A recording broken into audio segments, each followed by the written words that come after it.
Dans les montagnes, comme partout en Afghanistan, ce scrutin est considéré comme un test majeur pour la stabilité et la solidité des institutions. Le premier tour d'une présidentielle cruciale ce samedi donc.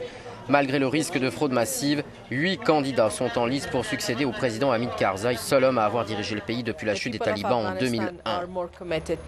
Cette élection marquera la première transition démocratique du pays. Le peuple afghan, 17 députés, est plus engagé que jamais pour dire non aux talibans, dire oui à la démocratie et aux élections et enfin choisir un meilleur gouvernement.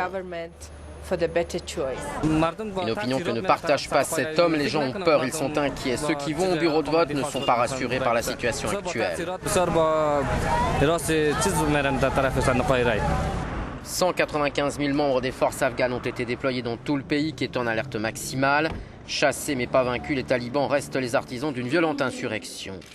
Une photographe de presse allemande a été tuée et sa collègue journaliste canadienne grièvement blessée alors qu'elle couvrait l'élection dans une petite localité isolée dans l'est du pays, près de la frontière avec le Pakistan.